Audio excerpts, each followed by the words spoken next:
परम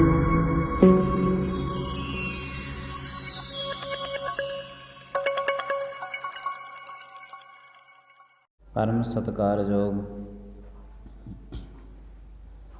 सतगुरां दी साजी निवाजी गुरु रूप प्यारे गुरु सवारी साध संगत जी।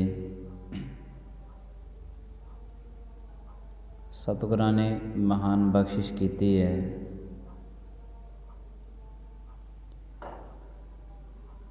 जिंदगी नूं इस सुभागा समा प्राप्त होया है। परमात्मा की बख्शिश आनंद दे नाल मनुख का जिहड़ा ये जीवन है, ये श्रेष्ठ जीवन उत्तम जीवन बन जाता है जदों कोई परमात्मा का नाम गाउंदा है जां सुनदा है। मनुख दे अंदर दे जिहड़े ज्ञान है पूर्ण रूप दे विच वो प्रगट हुंदा है। पर कई बार बहुते मनुखां दी अपनी फितरत बनी हुंदी है कि उन्हां दे कोल ज्ञान भी हुंदा है, पर फिर भी जिहड़ा हंकार है उन्हां नूं अक्सर तड़फाउंदा रहिंदा है। गुरु साहिब जी महाराज कहते ने, पढ़िया मूर्ख आखिए जिस लभ लोभ अहंकारा।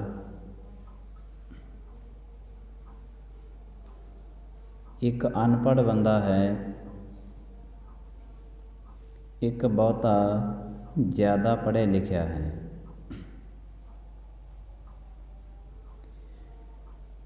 अनपढ़ बंदे दियां कुछ निशानियां हुंदियां ने, उहदा भोलापन, सीधे साधे रहना, कोई चतर चलाकी नहीं करनी। अनपढ़ बंदा बहुती ठगी नहीं मार सकदा, चोरी नहीं कर सकदा। ये सारियां गल्लां बड़ी घट हुंदियां ने अनपढ़ बंदे दे कोल। पढ़िया लिखिया बंदा कद किसी ना ठगी मार जे, कद चोरी कर लवे, कोई पता चलन भी नहीं दिंदा।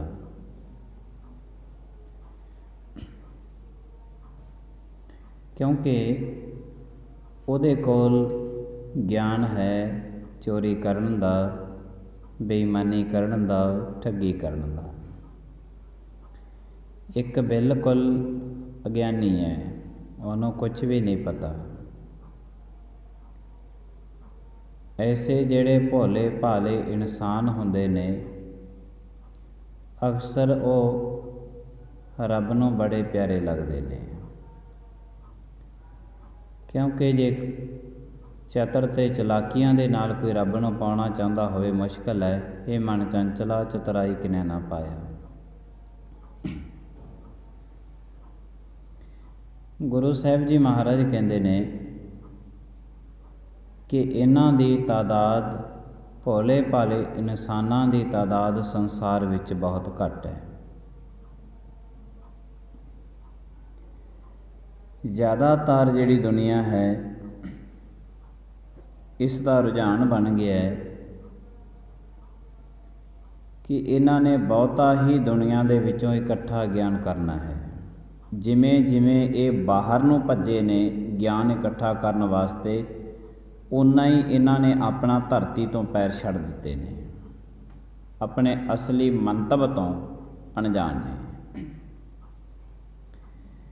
क्योंकि जो कुछ मनुख संसार विच लैण वास्ते आया है, जो कुछ करन वास्ते आया है, जो कुछ देखण वास्ते आया, वो तो सतगुरु महाराजियां दी पवित्र गुरबाणी ही समझावेगी। ते गुरबाणी दे बंदा इन्ना की लड़ लग्या कि गुरबाणी नूं सुबह मत्था टेक दिओ, शाम नूं मत्था टेक दिओ, चलो जी ठीक ठाक है, हुण मन लिया।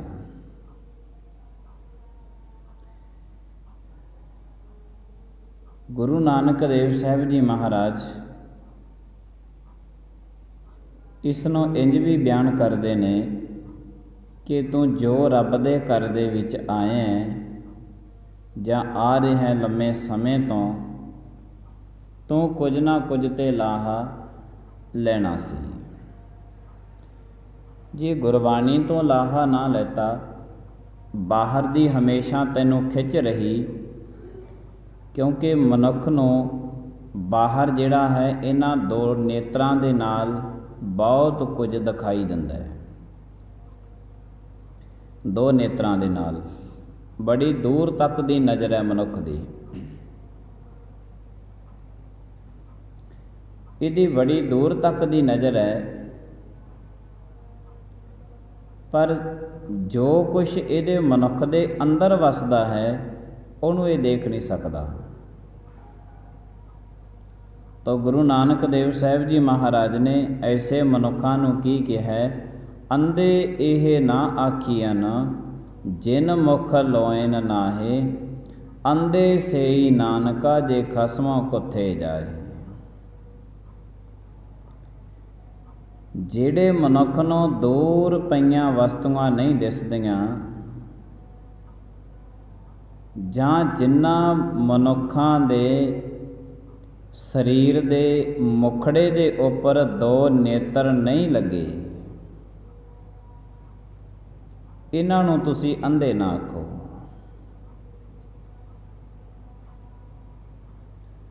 ਇਹਨਾਂ ਨੂੰ ਤੁਸੀਂ ਅੰਧੇ ਨਾ ਆਖੋ ਜਿਨ੍ਹਾਂ ਨੂੰ ਦੂਰ ਤੱਕ ਕੁਛ ਦਿਖਾਈ ਨਹੀਂ ਦਿੰਦਾ।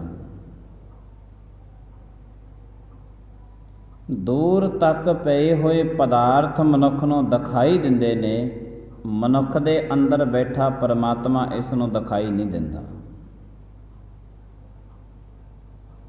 ਜੋ ਕੁਛ ਮਨੁੱਖ ਦੇ ਸਰੀਰ ਤੋਂ ਦੂਰ ਹੈ, ਸਭ ਕੁਛ ਦਿਖਾਈ ਦਿੰਦਾ ਹੈ। ਤਾਂ ਗੁਰੂ ਸਾਹਿਬ ਜੀ ਮਹਾਰਾਜ ਕਹਿੰਦੇ, ਜਿਨ੍ਹਾਂ ਬੰਦਿਆਂ ਦੇ ਚਿਹਰੇ ਤੇ ਨੇਤਰ ਨਹੀਂ ਲੱਗੇ ਹੋਏ, ਨਹੀਂ ਕੁਛ ਦਿਖਾਈ ਦੇ ਰਿਹਾ ਸੰਸਾਰ ਦੇ ਵਿੱਚ, ਤਾਂ ਉਹਨਾਂ ਨੂੰ ਤੁਸੀਂ ਅੰਧੇ ਨਾ ਆਖੋ। ਸੰਸਾਰ ਵਿੱਚ ਤੇ ਅੰਧੇ ਆਖੇ ਹੀ ਉਹਨਾਂ ਨੂੰ ਜਾਂਦਾ ਜਿਨ੍ਹਾਂ ਦੇ ਦੋ ਨੇਤਰਾਂ ਤੋਂ ਦਿਸਦਾ ਨਹੀਂ ਹੈ। ਕਿਉਂਕਿ ਜੋ ਕੁਝ ਸੰਸਾਰ ਕਹਿੰਦਾ ਹੈ ਉਹ ਸਤਿਗੁਰੂ ਮਹਾਰਾਜ ਜੀਆਂ ਦੀ ਗੁਰਬਾਣੀ ਨਹੀਂ ਕਹਿੰਦੀ। ਜਿਹਦੇ ਦੋ ਨੇਤਰ ਨਾ ਹੋਣ, ਦਿਖਾਈ ਨਾ ਦਿੰਦਾ ਹੋਵੇ, ਉਹਨੂੰ ਕਹਿੰਦੇ ਬੰਦਾ ਅੰਧਾ ਹੋ ਗਿਆ। ਗੁਰਬਾਣੀ ਤੇ ਇਸ ਗੱਲ ਨੂੰ ਮੰਨਣ ਵਾਸਤੇ ਤਿਆਰ ਨਹੀਂ ਹੈ। ਜਿਨ੍ਹਾਂ ਨੂੰ ਦੂਰ ਤੱਕ ਦਿਖਾਈ ਦੇ ਰਿਹਾ ਹੈ, ਆਪਣੇ ਬਹੁਤ ਨਜ਼ਦੀਕ ਅੰਦਰ ਬੈਠਾ ਪਰਮਾਤਮਾ ਨਜ਼ਰ ਨਹੀਂ ਆਉਂਦਾ। ਗੁਰੂ ਸਾਹਿਬ ਜੀ ਮਹਾਰਾਜ ਕਹਿੰਦੇ, ਜਿਨ੍ਹਾਂ ਨੂੰ ਸਭ ਤੋਂ ਨੇੜੇ ਵਾਲੀ ਵਸਤੂ ਨਜ਼ਰ ਨਹੀਂ ਆਉਂਦੀ, ਅੰਧੇ ਇਹ ਨੇ। ਇਹ ਨੇ ਅੰਧੇ। ਉਹ ਅੰਧੇ ਨਹੀਂ ਹੈ ਜਿਨ੍ਹਾਂ ਨੂੰ ਕੋਈ ਦੂਰ ਦੇ ਪਦਾਰਥ ਨਜ਼ਰ ਨਹੀਂ ਆਉਂਦੇ। ਦੂਰ ਤੱਕ ਦੀ ਦਿਵ ਦ੍ਰਿਸ਼ਟੀ ਮਨੁੱਖ ਦੀ ਬੜਾ ਕੁਛ ਦੇਖਦੀ ਹੈ, ਨੇਤਰ ਬੜਾ ਕੁਛ ਦੇਖ ਲੈਂਦੇ ਨੇ। ਅੰਦਰ ਬੈਠੇ ਪਰਮਾਤਮਾ ਨੂੰ ਦੇਖਣਾ ਬੜਾ ਔਖਾ ਹੈ। ਅੰਧੇ ਇਹ ਨਾ ਆਖੀਐ ਜਿਨ ਮੁਖ ਲੋਇਨ ਨਾਹੇ, ਅੰਧੇ ਸੇਈ ਨਾਨਕਾ ਜੇ ਖਸਮੋਂ ਕੁੱਥੇ ਜਾਏ।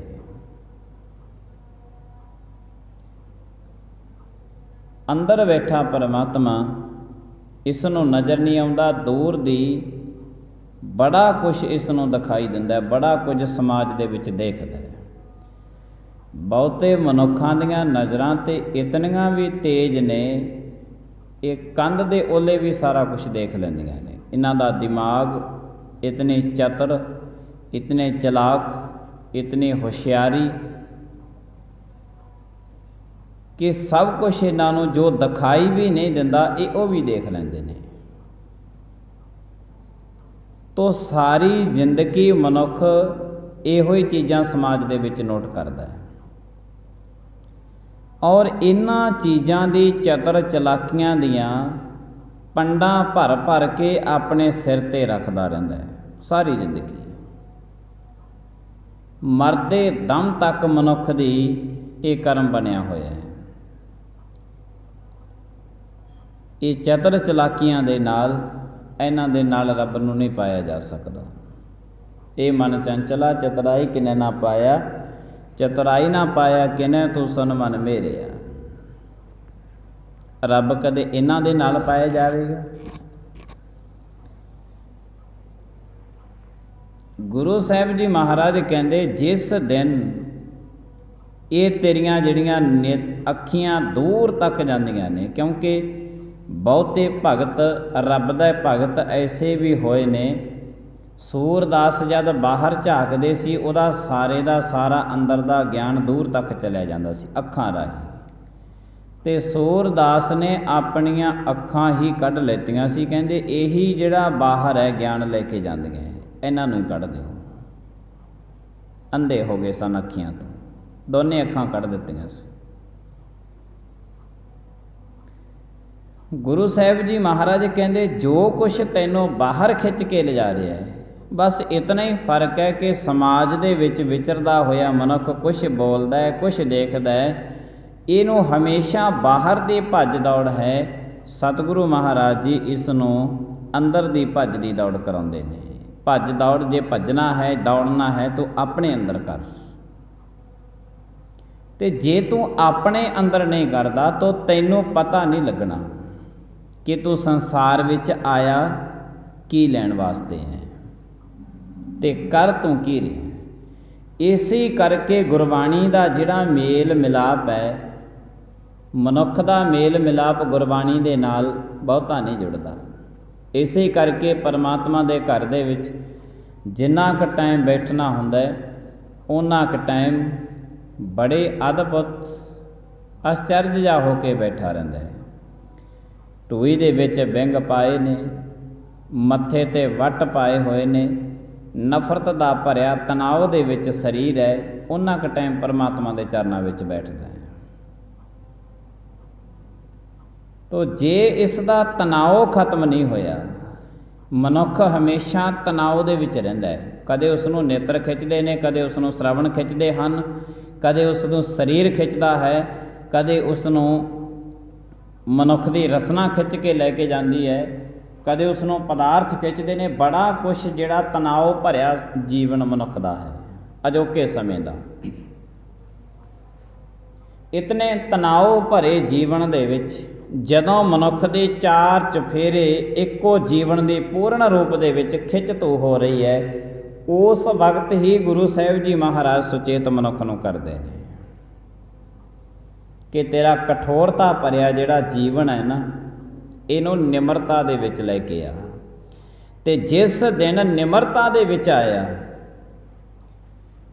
ਜਿਸ ਦਿਨ ਨਿਮਰਤਾ ਦੇ ਵਿੱਚ ਆਇਆ, ਉਸੇ ਦਿਨ ਹੀ ਤੂੰ ਆਪਣੇ ਆਪ ਨੂੰ ਸਮਝ ਲਵੀਂ ਕਿ ਅੱਜ ਤੈਨੂੰ ਰੱਬ ਦੇ ਘਰ ਦੇ ਵਿੱਚੋਂ ਫਲ ਮਿਲ ਗਿਆ ਹੈ।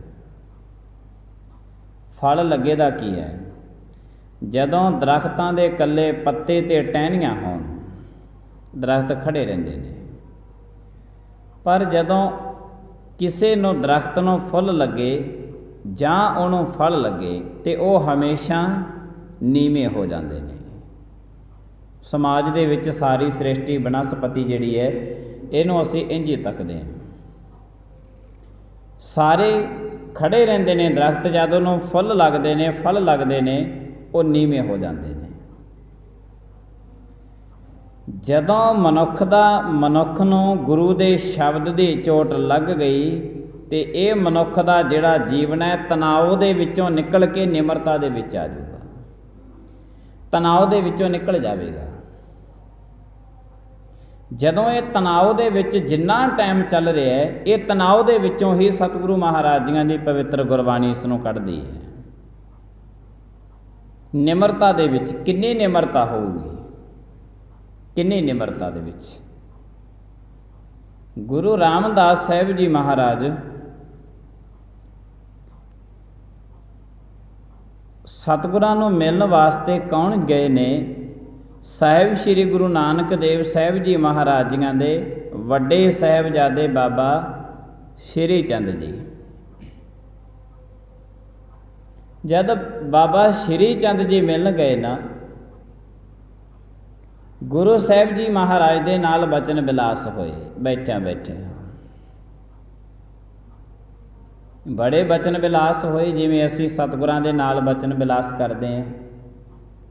ਕਈ ਜੀਵਨ ਤਾਂ ਇਹੋ ਜਿਹੇ ਹੁੰਦੇ ਨੇ ਵੀ ਓਨੇ ਕੁ ਟਾਈਮ ਵਾਸਤੇ ਹੀ ਜਾਣਾ, ਵੀ ਜਿੰਨੇ ਕੁ ਟਾਈਮ 'ਤੇ ਮੱਥਾ ਟੇਕਿਆ ਜਾਵੇ, ਅਰਦਾਸ ਹੋ ਜੇ ਤੇ ਚਲੋ ਜੀ ਫੱਟ ਦੇਣੇ ਵਾਪਸ, ਫਿਰ ਆਪਣੇ ਘਰ ਦੇ ਵਿੱਚ ਆ ਜਾਈਏ। ਤਣਾਓ ਭਰੇ ਗਏ, ਤਣਾਓ ਭਰੇ ਫਿਰ ਵਾਪਸ ਘਰੇ ਮੁੜ ਗਏ। ਲੈ ਕੇ ਕੀ ਆਇਆ? ਜਾਂ ਤੇ 2 ਪਤਾਸੇ ਲੈ ਕੇ ਆ ਗਿਆ, ਜਾਂ ਦੇਖਦਾ ਭੋਰਾ ਘਰ ਦੇ ਵਿੱਚ ਲੈ ਕੇ ਆ ਗਿਆ, ਕੁਝ ਵੀ ਨਹੀਂ ਲੈ ਕੇ ਆਇਆ। ਅਗਰਵਾਈਜ਼ ਜੇ ਇਹਨਾਂ ਦੀ ਬਜਾਏ ਤੂੰ ਪਰਮਾਤਮਾ ਦਾ, ਬਾਬੇ ਨਾਨਕ ਦਾ ਇੱਕ ਬਚਨ ਆਪਣੇ ਘਰ ਦੇ ਵਿੱਚ ਲੈ ਕੇ ਚਲਿਆ ਜਾਂਦਾ ਨਾ, ਸਾਰਾ ਘਰ ਪ੍ਰਕਾਸ਼ਮਾਨ ਹੋ ਜਾਣਾ ਸੀ, ਸਾਰਾ ਘਰ। ਤੇ ਇੰਜ ਪ੍ਰਕਾਸ਼ਮਾਨ ਹੋ ਜਾਣਾ ਸੀ ਕਿ ਤੇਰੇ ਜਿੰਨੇ ਕੁਟੁੰਬ ਦੇ ਮੈਂਬਰ ਨੇ, ਇਹਨਾਂ ਨੇ ਆਪਣੀ ਬੋਲੀ ਨਹੀਂ ਬੋਲਣੀ ਸੀ। ਤੈਨੂੰ ਇੰਜ ਲੱਗਣਾ ਸੀ, ਬੋਲਣਾ ਇਹਨਾਂ ਸਰੀਰਾਂ ਨੇ ਸੀ, ਪਰ ਤੈਨੂੰ ਇੰਜ ਲੱਗਣਾ ਸੀ ਕਿ ਮੇਰੇ ਘਰ ਦੇ ਵਿੱਚ ਬਾਬਾ ਨਾਨਕ ਸਾਹਿਬ ਜੀ ਮਹਾਰਾਜ ਬੋਲ ਰਹੇ ਨੇ। ਇੰਜ ਲੱਗਣਾ ਸੀ, ਲੈ ਕੇ ਲਿਆਉਣਾ। ਬਚਨ ਵਿਲਾਸ ਚੱਲੇ। ਗੁਰੂ ਰਾਮਦਾਸ ਸਾਹਿਬ ਜੀ ਮਹਾਰਾਜ ਜੀਆਂ ਨੂੰ ਬਾਬਾ ਸ਼੍ਰੀ ਚੰਦ ਜੀ ਕਹਿਣ ਲੱਗੇ, ਕਹਿੰਦੇ ਜੀ ਇੱਕ ਬਚਨ ਤੁਹਾਨੂੰ ਹੋਰ ਵੀ ਪੁੱਛ ਲਈਏ। ਗੁਰੂ ਸਾਹਿਬ ਜੀ ਮਹਾਰਾਜ ਕਹਿਣ ਲੱਗੇ, ਜੀ ਤੁਸੀਂ ਸਾਡੇ ਵੱਡ ਵਡੇਰਿਆਂ ਦੇ ਸਪੁੱਤਰ ਹੋ, ਲਾਇਕ ਸਪੁੱਤਰ ਹੋ।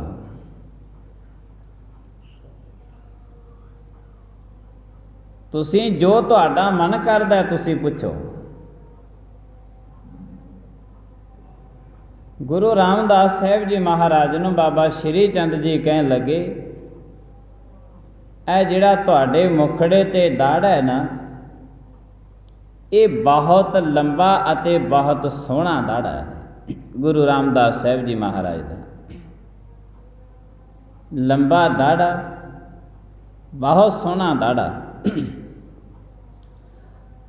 ਜਿਹੜੇ ਜਦੋਂ ਗੁਰੂ ਸਾਹਿਬ ਜੀ ਮਹਾਰਾਜ ਜੀਆਂ ਨੂੰ ਇਹ ਕਿਹਾ, ਕਹਿਣ ਲੱਗੇ ਜੀ ਮੈਨੂੰ ਇੱਕ ਗੱਲ ਦੱਸਿਓ ਕਿ ਇਹ ਜਿਹੜਾ ਬਹੁਤ ਲੰਬਾ ਦਾੜਾ ਹੈ, ਬਹੁਤ ਸੋਹਣਾ ਦਾੜਾ ਹੈ, ਇਹ ਤੁਸੀਂ ਐਡਾ ਵੱਡਾ ਦਾੜਾ ਕਿਸ ਕੰਮ ਵਾਸਤੇ ਬਣਾਇਆ ਹੋਇਆ ਹੈ? ਬਾਬੇ ਸ਼੍ਰੀ ਚੰਦ ਜੀ ਕਹਿਣ ਲੱਗੇ, ਜਦ ਗੁਰੂ ਰਾਮਦਾਸ ਸਾਹਿਬ ਜੀ ਮਹਾਰਾਜ ਨੂੰ ਬਾਬੇ ਸ਼੍ਰੀ ਚੰਦ ਨੇ ਗੱਲ ਕਹੀ, ਨਿਮਰਤਾ ਦੇ ਪੁੰਜ ਗੁਰੂ ਰਾਮਦਾਸ ਸਾਹਿਬ ਜੀ ਮਹਾਰਾਜ ਬਾਬੇ ਸ਼੍ਰੀ ਚੰਦ ਜੀਆਂ ਨੂੰ ਕਹਿਣ ਲੱਗੇ, ਬਾਬਾ ਜੀ ਇਹ ਦਾੜਾ ਅਸੀਂ ਤੁਹਾਡੇ ਚਰਨ ਸਾਫ਼ ਕਰਨ ਵਾਸਤੇ ਵਧਾਇਆ ਹੈ। ਇਤਨਾ ਸੋਹਣਾ ਇਸ ਵਾਸਤੇ ਬਣਾਇਆ ਤਾਂ ਕਿ ਇਸ ਸੋਹਣੇ ਅਤੇ ਲੰਬੇ ਦਾੜੇ ਦੇ ਨਾਲ ਤੁਹਾਡੇ ਅਸੀਂ ਚਰਨ ਸਾਫ਼ ਕਰ ਸਕੀਏ। ਤੁਸੀਂ ਸਾਡੇ ਵੱਡ ਵਡੇਰਿਆਂ ਦੇ ਸਪੁੱਤਰ ਹੋ। ਗੁਰੂ ਰਾਮਦਾਸ ਸਾਹਿਬ ਜੀ ਮਹਾਰਾਜ ਜੀਆਂ ਦੇ ਵਿੱਚ ਐਡੀ ਵੱਡੀ ਨਿਮਰਤਾ, ਐਡੀ ਵੱਡੀ ਨਿਮਰਤਾ। ਗੁਰੂ ਨਾਨਕ ਦੇਵ ਸਾਹਿਬ ਜੀ ਮਹਾਰਾਜ ਨੂੰ ਭਾਵੇਂ ਬਗਦਾਦ ਦੀ ਧਰਤੀ ਤੇ ਚੁੱਕ ਕੇ ਖੂਹ ਦੇ ਵਿੱਚ ਸੁੱਟਿਆ ਗਿਆ, ਨਿਕਲਿਆ ਏ, ਪਰ ਕੋਈ ਵੀ ਉਹਨਾਂ ਤੇ ਗਿਲਾ ਸ਼ਿਕਵਾ ਨਹੀਂ ਕੀਤਾ, ਨਹੀਂ ਕੀਤਾ। ਏਡੀ ਵੱਡੀ ਨਿਮਰਤਾ। ਗੁਰੂ ਅਰਜਨ ਦੇਵ ਸਾਹਿਬ ਜੀ ਮਹਾਰਾਜ ਦਿੱਲੀ ਦਾ ਤਖਤ ਪਲਟਾ ਸਕਦੇ ਸੀ, ਤਤੀ ਤਵੀ ਤੇ ਬੈਠੇ ਰਹੇ, ਬਿਲਕੁਲ ਅਡੋਲ ਬੈਠੇ ਰਹੇ, ਕੋਈ ਗਿਲਾ ਸ਼ਿਕਵਾ ਨਹੀਂ, ਕੋਈ ਗਿਲਾ ਸ਼ਿਕਵਾ ਨਹੀਂ। ਕੋਈ ਤਣਾਅ ਦੇ ਵਿੱਚ ਆ ਕੇ ਇੱਕ ਵੀ ਸ਼ਬਦ ਨਹੀਂ ਬੋਲਿਆ, ਤਤੀ ਤਵੀ ਤੇ ਬੈਠ ਕੇ ਵੀ। ਕਿਉਂਕਿ ਗੁਰੂ ਦਸ਼ਮੇਸ਼ ਪਿਤਾ ਪਹਿਲੀ ਪਾਤਸ਼ਾਹੀ ਤੋਂ ਲੈ ਕੇ ਦਸ਼ਮੇਸ਼ ਪਿਤਾ ਤੱਕ ਗੁਰੂ ਸਾਹਿਬ ਜੀ ਮਹਾਰਾਜ ਜੀਆਂ ਨੇ ਇਹੋ ਹੀ ਸਮਝਾਇਆ ਹੈ ਕਿ ਇਸ ਜੀਵਨ ਨੂੰ ਤਣਾਅ ਦੇ ਵਿੱਚੋਂ ਕੱਢ ਕੇ ਨਿਮਰਤਾ ਦੇ ਵਿੱਚ ਲੈ ਕੇ ਆਉਣਾ ਹੈ। ਔਰ ਕਿਵੇਂ ਲੈ ਕੇ ਆਉਣਾ ਹੈ, ਇਹ ਮਾਰਗ ਸਾਰਾ ਗੁਰੂ ਸਾਹਿਬ ਜੀ ਮਹਾਰਾਜ ਨੇ ਅਖਤਿਆਰ ਕੀਤਾ ਹੈ ਆਪਣੇ ਸਿੱਖ ਵਾਸਤੇ। ਜਿਹੜੀ ਅਸੀਂ ਗੁਰਬਾਣੀ ਨੂੰ ਪੜ੍ਹਦੇ ਹਾਂ, ਸੁਣਦੇ ਹਾਂ ਕਿ ਕਿਵੇਂ ਇਤਨੀ ਨਿਮਰਤਾ ਲੈ ਕੇ ਆਉਣੀ ਹੈ। ਇਹ ਤਣਾਅ ਦੇ ਵਿੱਚੋਂ ਜੀਵਨ ਨੂੰ ਕਿਵੇਂ ਕੱਢਣਾ ਹੈ, ਕਿਉਂਕਿ ਤਣਾਅ ਭਰਿਆ ਜਿਹੜਾ ਜੀਵਨ ਹੈ ਇਹਦੀ ਖਿੱਚੋ ਤਾਣ ਬਹੁਤ ਜ਼ਿਆਦਾ, ਇੰਨਾ ਤਣਿਆ ਜਾਂਦਾ ਹੈ ਕਿ ਇਹ ਜੀਵਨ ਦੇ ਨਿਮਰਤਾ ਬਿਲਕੁਲ ਕੋਲੇ ਵੀ ਤੱਕ ਵੀ ਨਹੀਂ ਆਉਂਦੀ। ਖਿੱਚੋ ਤਾਣ ਬੜੀ ਚੱਲਦੀ ਹੈ। ਤਣਾਅ ਭਰੇ ਜੀਵਨ ਨੂੰ ਨਿਮਰਤਾ ਦੇ ਵਿੱਚ ਕਿਵੇਂ ਲੈ ਕੇ ਆਉਣਾ ਹੈ, ਸਾਰੇ ਦੀ ਸਾਰੀ ਗੁਰਬਾਣੀ ਮਨੁੱਖ ਨੂੰ ਸਮਝਾ ਰਹੀ ਹੈ। ਕੌੜੇ ਸ਼ਬਦ ਜ਼ਬਾਨ ਦੇ ਵਿੱਚੋਂ ਬੋਲ ਰਹੇ ਹੈ, ਇਹ ਕੌੜੇ ਸ਼ਬਦਾਂ ਨੂੰ ਛੱਡ ਕੇ ਮਿੱਠੜੇ ਬੋਲ ਕਿਵੇਂ ਸ਼ੁਰੂ ਕਰਨੇ ਨੇ, ਕਿਵੇਂ ਬੋਲਣੇ ਨੇ, ਇਹ ਗੁਰਬਾਣੀ ਸਮਝਾਉਂਦੀ ਹੈ। ਬਹੁਤ ਸਮਾਜ ਦੇ ਵਿੱਚ ਚੀਜ਼ਾਂ ਐਸੀਆਂ ਨੇ ਜੋ ਬੱਚੇ ਨੂੰ ਮਾਂ-ਬਾਪ ਨਹੀਂ ਸਮਝਾ ਸਕਦੇ, ਨਹੀਂ ਸਮਝਾ ਸਕਦੇ, ਕਿਉਂਕਿ ਜਿੰਨਾ ਕੁਛ ਜਿਹੜਾ ਅਕਾਲ ਪੁਰਖ ਦਾ ਨਿਧਾਨ ਖਜ਼ਾਨਾ ਗੁਰਬਾਣੀ ਦੇ ਵਿੱਚ ਦਰਜ ਕੀਤਾ ਹੋਇਆ ਹੈ, ਮਾਂ-ਬਾਪ ਨੂੰ ਇੰਨੀ ਸੋਝੀ ਨਹੀਂ ਆਉਂਦੀ। ਤੋ ਜਿਹੜੇ ਮਾਂ-ਬਾਪ ਨੂੰ ਸੋਝੀ ਹੈ ਉਹ ਆਪਣੇ ਜਿਹੜੇ ਜੀਵਨ ਹੈ, ਉਹ ਆਪਣੇ ਜੀਵਨ ਨੂੰ ਜਿੰਨਾ ਆਪਣੇ ਕੋਲ ਨਿਮਰਤਾ ਹੁੰਦੀ ਹੈ, ਉਹ ਅਗਾਹਾਂ ਆਪਣੇ ਬੱਚਿਆਂ ਨੂੰ ਵੀ ਨਿਮਰਤਾ ਦੇ ਦਿੰਦੇ ਨੇ। ਕਿਉਂਕਿ ਜੋ ਕੁਛ ਮਾਂ-ਬਾਪ ਦੇ ਕੋਲ ਹੈ ਉਹ ਸਾਰਾ ਕੁਛ ਕਿਹਦੇ ਵਾਸਤੇ ਹੁੰਦਾ ਹੈ? ਉਹਦੀ ਔਲਾਦ ਵਾਸਤੇ। ਜ਼ਮੀਨ ਜਾਇਦਾਦ ਘਰ-ਬਾਰ ਔਲਾਦ ਵਾਸਤੇ ਹੈ ਸਾਰਾ ਕੁਛ। ਅਸੀਂ ਕਹਿੰਦੇ ਹਾਂ ਕਿ ਸਾਰਾ ਕੁਛ ਅਸੀਂ ਆਪਣੀ ਔਲਾਦ ਵਾਸਤੇ ਕਰਦੇ ਹਾਂ, ਅਤੇ ਜਿਹੜੀ ਨਫ਼ਰਤ ਕਰਦੇ ਹਾਂ, ਬੇਈਮਾਨੀ ਕਰਦੇ ਹਾਂ, ਠੱਗੀ ਕਰਦੇ ਹਾਂ, ਤਣਾਅ ਭਰਿਆ ਸਾਡਾ ਜੀਵਨ ਹੈ, ਇਹ ਕਿਹਦੇ ਵਾਸਤੇ ਕਰਦੇ ਹਾਂ? ਇਹ ਵੀ ਤੇ ਸਾਰੀ ਦੀਆਂ ਸਾਰੀਆਂ ਚੀਜ਼ਾਂ ਬੰਦਾ ਆਪਣੇ ਕੁਟੁੰਬ ਨੂੰ ਦਿੰਦਾ ਹੈ। ਇਹ ਵੀ ਸਾਰੀ ਦੀਆਂ ਸਾਰੀਆਂ ਵਸਤੂਆਂ ਆਪਣੇ ਕੁਟੁੰਬ ਨੂੰ ਦਿੱਤੀਆਂ। ਤੋਂ ਜਿੱਥੇ ਮਾਂ-ਬਾਪ ਨੇ ਬੱਚਿਆਂ ਦੇ ਸੁੱਖ ਵਾਸਤੇ ਅਨੇਕਾਂ ਤਰ੍ਹਾਂ ਦੇ ਵਸੀਲੇ ਸਮਾਜ ਦੇ ਵਿੱਚ ਕੀਤੇ, ਉੱਥੇ ਇਹ ਤਣਾਅ ਭਰਿਆ ਜੀਵਨ ਵੀ ਕੁਝ ਨਾ ਕੁਝ ਮਾਂ-ਬਾਪ ਨੇ ਬੱਚਿਆਂ ਨੂੰ ਦਿੱਤਾ ਹੈ। ਇਹ ਵੀ ਸਾਰਾ ਕੁਛ ਦਿੱਤਾ ਹੈ, ਕਿਉਂਕਿ ਅਕਸਰ ਮਾਂ-ਬਾਪ ਵੀ ਬੱਚੇ ਨੂੰ ਸਮਝਾ ਕੇ ਰੱਖਦੇ ਨੇ, ਤੂੰ ਫਲਾਣੇ ਦੇ ਘਰ ਦੇ ਵਿੱਚ ਜਾਣਾ ਹੀ ਨਹੀਂ ਹੈ, ਤੂੰ ਉਸ ਦੇ ਨਾਲ ਬੋਲਣਾ ਹੀ ਨਹੀਂ ਹੈ, ਤੂੰ ਇਸ ਰਿਸ਼ਤੇਦਾਰੀ ਦੇ ਵਿੱਚ ਜਾਣਾ ਹੀ ਨਹੀਂ ਹੈ। ਇਹ ਸਾਰੀ ਦੀ ਸਾਰੀ ਦੇਣ ਮਾਂ-ਬਾਪ ਦੀ ਤੇ ਹੈ। ਤਣਾਅ ਭਰਿਆ ਜੀਵਨ, ਤੋ ਜਿਸ ਦਾ ਤਣਾਅ ਭਰਿਆ ਜੀਵਨ ਹੈ, ਖਿੱਚੋ ਤਾਣ ਨਿਰੰਤਰ ਲਗਾਤਾਰ ਚੱਲ ਰਹੀ ਹੈ, ਤੋ ਐਸੇ ਨੂੰ ਗੁਰੂ ਸਾਹਿਬ ਜੀ ਮਹਾਰਾਜ ਦੀ ਗੁਰਬਾਣੀ ਜਿਹੜੀ ਹੈ ਇਹਨੂੰ ਫਲ ਲਾ ਕੇ ਨਿਮਰਤਾ ਦੇ ਵਿੱਚ ਲੈ ਕੇ ਆਉਂਦੀ ਹੈ। ਤੇ ਜਿਹੜੇ ਫਲ ਹੈ ਉਹ ਹੈ ਫਲ ਗੁਰੂ ਦਾ ਸ਼ਬਦ ਅਤੇ ਗੁਰੂ ਦੇ ਸ਼ਬਦ ਦਾ ਗਿਆਨ। ਜਿਨ੍ਹਾਂ ਨੇ ਗੁਰੂ ਦੇ ਸ਼ਬਦ ਦਾ ਗਿਆਨ ਲੈ ਲਿਆ, ਇਹ ਤਣਾਅ ਭਰੇ ਜੀਵਨ ਨੂੰ ਨਿਮਰਤਾ ਦੇ ਵਿੱਚ ਆ ਜਾਏਗਾ। ਤੇ ਜੇ ਗੁਰੂ ਦੇ ਸ਼ਬਦ ਦਾ ਗਿਆਨ ਲੈਤਾ ਹੀ ਨਾ, ਕੇਵਲ ਤੇ ਕੇਵਲ ਕੱਲੇ ਬਾਬੇ ਤੱਕ ਹੀ ਸਹਿਮਤ ਰਹਿ ਗਿਆ, ਤੇ ਕੁਛ ਵੀ ਨਹੀਂ ਮਿਲਣਾ, ਕੁਛ ਵੀ ਨਹੀਂ ਮਿਲਣਾ। ਬਾਬਿਆਂ ਕੋਲ ਕੀ ਹੈ? ਕੁਛ ਵੀ ਨਹੀਂ ਹੈ। ਮਾਫ਼ ਕਰਨਾ, ਕੁਛ ਵੀ ਨਹੀਂ ਹੈ। ਬਹੁਤੇ ਤੇ ਬਾਬੇ ਇਹੋ ਜਿਹੇ ਵੀ ਨੇ ਜਿਨ੍ਹਾਂ ਦੇ ਬੜੇ ਭੜਕੀਲੇ ਤੋਂ ਭੜਕੀਲੇ ਕੱਪੜੇ ਪਾਏ ਹੁੰਦੇ ਨੇ, ਸਿਰ 'ਤੇ ਵੱਡੇ ਵੱਡੇ ਪੱਗੜ ਬੰਨੇ ਹੁੰਦੇ ਨੇ, 5-7 ਮਾਲਾ ਹੱਥਾਂ ਦੇ ਵਿੱਚ ਪਾਈਆਂ ਹੁੰਦੀਆਂ ਨੇ, ਇੱਕ ਅੱਧੀ ਮਾਲਾ ਦਸਤਾਰ 'ਤੇ ਸਜਾਈ ਹੁੰਦੀ ਹੈ, 1-2 ਮਾਲਾ ਗਲ ਵਿੱਚ ਪਾਈਆਂ ਹੁੰਦੀਆਂ ਨੇ। ਠੀਕ ਹੈ, ਸਾਫ ਸੁਥਰੇ ਵਸਤਰ ਪਾਉਣੇ ਕੋਈ ਮਾੜੀ ਗੱਲ ਨਹੀਂ ਹੈ, ਵਧੀਆ ਚੰਗੀ ਗੱਲ ਹੈ, ਪਾਉਣੇ ਚਾਹੀਦੇ ਨੇ। ਪਰ ਜਦ ਉਹਨਾਂ ਨੂੰ ਸੁਣਿਆ ਜਾਵੇ ਕਿ ਇਹਨਾਂ ਦੇ ਕੋਲ ਹੈ ਕਿ ਅੰਦਰ ਕਿੰਨਾ ਕੁ ਗਿਆਨ ਹੈ, ਇਹਨਾਂ ਦੇ ਕੋਲ ਕੁਛ ਵੀ ਨਹੀਂ, ਕੁਛ ਵੀ ਨਹੀਂ ਹੈ। ਕੀ ਹੈ? ਇਕੱਲੇ ਕੱਪੜੇ ਨੇ, ਗੱਡੀਆਂ ਨੇ। ਔਰ ਮਾਫ਼ ਕਰਨਾ, ਇਹ ਦੁਨੀਆ ਵੀ ਇਹੋ ਜਿਹੀ ਹੋ ਗਈ, ਇਹ ਵੀ ਵੱਡੀਆਂ ਗੱਡੀਆਂ ਤੇ ਵੱਡੇ ਵੱਡੇ ਭੜਕੀਲੇ ਕੱਪੜਿਆਂ ਵਾਲੇ ਬਾਬਿਆਂ ਨੂੰ ਜ਼ਿਆਦਾ ਪਿਆਰ ਕਰਦੀ ਹੈ। ਇਹ ਵੀ ਮਗਰ ਉਹਨਾਂ ਦੇ ਭਜਦੇ ਨੇ। ਅਜੋਕਾ ਸਮਾਂ ਤਾਂ ਇਹੋ ਜਿਹਾ ਆ ਗਿਆ, ਜੇ ਕਿਤੇ ਕਬੀਰ ਸਾਹਿਬ ਜੀ ਰਕਸ਼ੇ 'ਤੇ ਬਹਿ ਕੇ ਆ ਜਾਣ, ਉਹਨਾਂ ਦੀ ਕਥਾ ਸੁਣਨ ਵਾਸਤੇ ਕੋਈ ਨਹੀਂ ਆਊਗਾ। ਮਾਫ਼ ਕਰਨਾ, ਇਹ ਵੀ ਉਹਨਾਂ ਦੇ ਮਗਰ ਹੀ ਭੱਜਦੇ ਨੇ।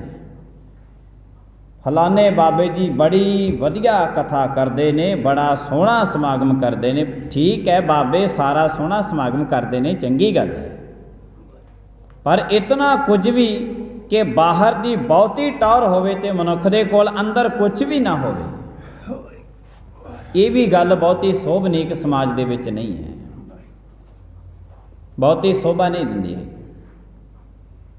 ਕਿਉਂਕਿ ਬਹੁਤਾ ਮਨੁੱਖ ਨੇ ਬਾਹਰੋਂ ਆਪਣੇ ਆਪ ਨੂੰ ਸਜਾ ਲੈਣਾ ਤੇ ਅੰਦਰ ਕੁਝ ਵੀ ਨਾ ਹੋਣਾ। ਮੈਂ ਤੇ ਇੱਕ ਜਗ੍ਹਾ ਤੇ ਕੀਰਤਨ ਕਰਨ ਵਾਸਤੇ ਗਿਆ ਸੀ।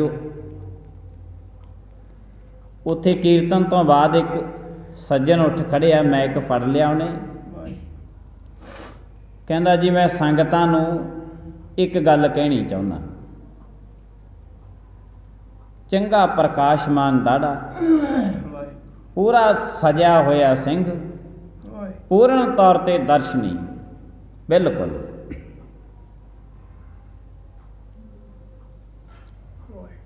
ਗੱਲ ਨੂੰ ਚਾਰ ਚਫੇਰੇ ਤੋਂ ਘੇਰੀ ਜਾਵੇ, ਪਾਸੇ ਆਸੇ ਦੀਆਂ ਗੱਲਾਂ ਦੀਆਂ ਕਰੀ ਜਾਵੇ। ਮੈਂ ਕਿਹਾ ਵੀ ਕੋਈ ਬਹੁਤ ਵੱਡੀ ਡੂੰਘੀ ਗੱਲ ਇਹਨੇ ਕਹਿਣੀ ਹੋਣੀ ਹੈ, ਚਲੋ ਆਪਾਂ ਵੀ ਪੂਰਨ ਤੌਰ ਤੇ ਸੁਣਾਂਗੇ, ਕਿਉਂਕਿ ਜ਼ਿੰਦਗੀ ਹੌਲੀ ਹੌਲੀ ਜਿਵੇਂ ਜਿਵੇਂ ਦੁਨੀਆਦਾਰੀ ਦੇ ਵਿੱਚ ਵਿਚਰਦੀ ਆ, ਉਵੇਂ ਉਵੇਂ ਗਿਆਨ ਮਿਲਦਾ ਰਹਿੰਦਾ ਹੈ। ਜਦੋਂ ਪਾਸੇ ਆਸੇ ਤੋਂ ਗੱਲਾਂ ਕਰੀ ਗਿਆ, 1-2 ਮਿੰਟ 2-3 ਮਿੰਟ ਉਸਨੇ ਲਾਏ, ਲਾਸਟ 'ਤੇ ਜਾ ਕੇ ਕਹਿਣ ਲੱਗਿਆ, ਸੰਗਤ ਜੀ ਮੈਂ ਤੁਹਾਨੂੰ ਇੱਕੋ ਹੀ ਗੱਲ ਕਹਿਣਾ ਕਿ ਜਿੱਥੇ ਵੀ ਤੁਸੀਂ ਗੁਰੂ ਦਰਬਾਰ ਦੇ ਵਿੱਚ ਜਾਓ, ਉੱਥੇ ਤੁਸੀਂ ਜਰਾਬਾਂ ਉਤਾਰ ਕੇ ਜਾਇਆ ਕਰੋ। 2-3 ਮਿੰਟ ਮੈਂ ਪੂਰੇ ਦਾ ਪੂਰਾ ਧਿਆਨ ਲਾ ਕੇ ਉਹਨੂੰ ਸੁਣਦਾ ਰਿਹਾ। ਜਦੋਂ ਉਹਨੇ ਜਰਾਬਾਂ ਦੀ ਗੱਲ ਕੀਤੀ, ਉਸੇ ਨੀਵੀਂ ਪਾਉਣੀ ਪੈ ਗਈ, ਉੱਤੇ ਕੁਛ ਵੀ ਨਹੀਂ ਨਿਕਲਿਆ। ਮੈਂ ਕਿਹਾ ਤਾਂ ਲੋਕਾਂ ਦੀਆਂ ਜੁੱਤੀਆਂ ਦੇਖਣ ਵਾਲਾ ਹੀ ਹੈ, ਦੇਖੀ ਜਾਓ। ਜਿਹੜਾ ਗੁਰੂ ਦੇ ਸ਼ਬਦ ਨੇ ਗਿਆਨ ਦੇਣਾ, ਉਹ ਦੁਨੀਆਦਾਰੀ ਦੇ ਵਿੱਚ ਹੋਰ ਕੋਈ ਦੇ ਨਹੀਂ ਸਕਦਾ। ਤੇ ਦੁਨੀਆ ਗੁਰੂ ਦੇ ਸ਼ਬਦ ਨੂੰ ਛੱਡ ਕੇ ਜੇ ਕਿਸੇ ਹੋਰ ਬਾਬੇ ਦੇ ਲੜ ਲੱਗੇ ਨਾ, ਜਿਹੜੀ ਸ਼ਮਸ਼ਾਨ ਘਾਟ ਦੇ ਵਿੱਚ ਉਹ ਬਾਬਾ ਮੱਚਿਆ, ਮੱਚਣਾ ਅਸੀਂ ਵੀ ਉੱਥੇ ਹੀ ਹੈ, ਉੱਥੇ ਹੀ ਜਾਂਦੇ ਨੇ ਸਾਰੇ। ਇੱਕੋ ਹੀ ਰਸਤੇ ਆਏ ਤੇ ਇੱਕੋ ਹੀ ਰਸਤੇ ਜਾਣਾ ਸਭ ਨੇ। ਪਰ ਜਿਹਨੇ ਗੁਰੂ ਦੇ ਸ਼ਬਦ ਦਾ ਗਿਆਨ ਲੈ ਗਿਆ, ਅਕਾਲ ਪੁਰਖ ਮਹਾਰਾਜੀਆਂ ਦੇ ਘਰ ਦਾ, ਉਹ ਬੰਦਾ ਆਪਣੇ ਜਿਉਂਦੇ ਜੀ ਮੁਕਤੀ ਪ੍ਰਾਪਤ ਕਰ ਲੈਂਦਾ ਹੈ ਗੁਰੂ ਦੇ ਸ਼ਬਦ ਦਾ। ਤੋਂ ਤਣਾਅ ਭਰਿਆ ਜਿਹੜਾ ਇਹ ਜੀਵਨ ਹੈ, ਇਹਨੂੰ ਤਣਾਅ ਭਰੇ ਜੀਵਨ ਨੂੰ ਨਿਮਰਤਾ ਦੇ ਵਿੱਚ ਕਿਵੇਂ ਲੈ ਕੇ ਆਉਣਾ, ਇਹ ਕੇਵਲ ਗੁਰੂ ਗ੍ਰੰਥ ਸਾਹਿਬ ਜੀ ਮਹਾਰਾਜ ਜੀਆਂ ਦੀ ਗੁਰਬਾਣੀ ਮਨੁੱਖ ਨੂੰ ਸਮਝਾਉਂਦੀ ਹੈ। ਤਾਂ ਗੁਰੂ ਸਾਹਿਬ ਜੀ ਕਿਰਪਾ ਕਰਨ, ਖਿੱਚੋ ਤਾਣ ਤਣਾਅ ਭਰੇ ਜਿਹੜੇ ਜੀਵਨ ਨੇ, ਉਹਨਾਂ ਨੂੰ ਨਿਮਰਤਾ ਦੇ ਪੁੰਜ ਗੁਰੂ ਸਾਹਿਬ ਜੀ ਮਹਾਰਾਜ ਅਕਾਲ ਪੁਰਖ ਕਿਰਪਾ ਕਰਨ ਕਿ ਉਹ ਜੀਵਨ ਸਾਰੇ ਦੇ ਸਾਰੇ ਨਿਮਰਤਾ ਦੇ ਵਿੱਚ ਆ ਜਾਣ। ਜਿਸ ਦਿਨ ਜੀਵਨ ਨਿਮਰਤਾ ਦੇ ਵਿੱਚ ਆਇਆ, ਇਹ ਉਸੇ ਦਿਨ ਹੀ ਪਤਾ ਲੱਗੂਗਾ ਕਿ ਅੱਜ ਪਰਮਾਤਮਾ ਵੱਲੋਂ ਇਸ ਦੇਹੀ ਨੂੰ ਫਲ ਲੱਗਿਆ ਹੈ। ਮਿੱਠਾ ਬੋਲੇ ਨਿਭ ਚਲੈ, ਸੇਜੈ ਰਵੈ ਪਤਾਰ। ਮਿੱਠਾ ਬੋਲਣਾ, ਨਿਉਂਕੇ ਜੱਗ ਵਿੱਚ ਚੱਲਣਾ, ਜੀਵਨ ਦੇ 2 ਹੀ ਫਲ ਨੇ। ਇਹ 2 ਫਲ ਪਰਮਾਤਮਾ ਵੱਲੋਂ ਇਸ ਮਨੁੱਖ ਨੂੰ ਮਿਲੇ ਹੋਏ ਨੇ। ਭੁੱਲਾਂ ਚੁੱਕਾਂ ਦੀ ਖਿਮਾ। ਆਈਆਂ ਸੰਗਤਾਂ ਦਾ ਧੰਨਵਾਦ। ਪ੍ਰੇਮ ਦੇ ਨਾਲ ਸਾਰੀ ਸੰਗਤ ਬੁਲਾਇਓ ਫਤਿਹ। ਵਾਹਿਗੁਰੂ ਜੀ ਕਾ ਖਾਲਸਾ, ਵਾਹਿਗੁਰੂ ਜੀ ਕੀ ਫਤਿਹ।